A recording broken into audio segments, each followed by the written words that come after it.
Bismillahirrahmanirrahim. Assalamualaikum warahmatullahi wabarakatuh.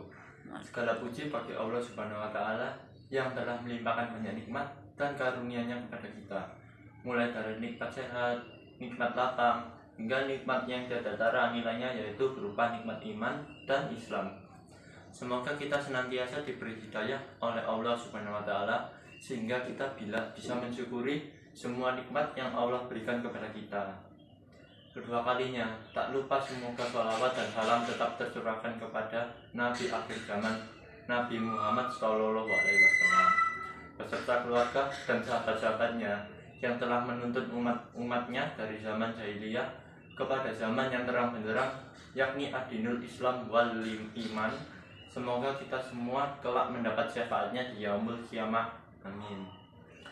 Hadirin yang dimuliakan oleh Allah Subhanahu wa Ta'ala, pada kesempatan kali ini saya akan menyampaikan ceramah singkat tentang sholat. Allah Subhanahu wa Ta'ala dan Rasul-Nya telah banyak memberitahu melalui firman-firman-Nya kepada kita bahwa mendirikan sholat sangatlah penting. Rasulullah SAW bersabda, yang artinya sholat adalah tiang agama. Sabda yang paling sederhana tetapi maknanya sangat besar dalam agama Islam. Sholat diibaratkan sebagai tiang sebuah bangunan.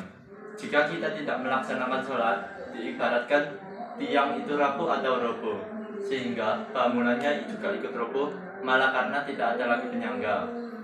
Rasulullah SAW bersabda, yang diriwayatkan oleh Imam Bukhari, yang artinya seandainya mereka tahu pahala sholat subuh dan asar, niscaya mereka akan mendatangi meskipun dengan merangkak-rangkak.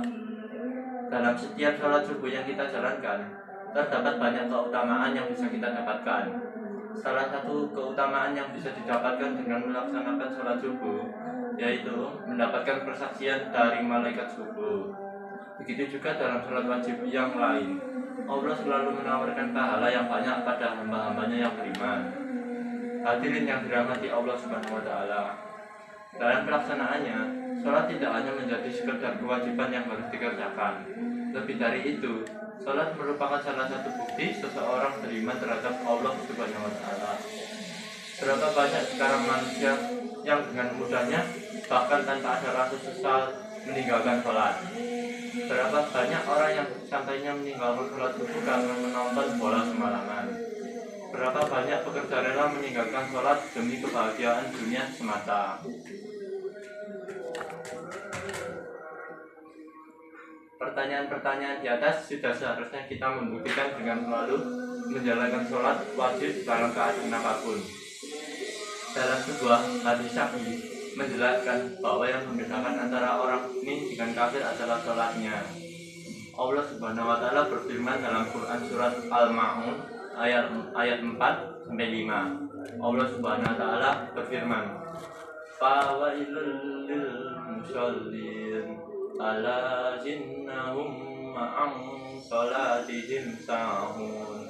Yang artinya, maka celakalah orang yang sholat, yaitu orang yang lalai terhadap sholatnya.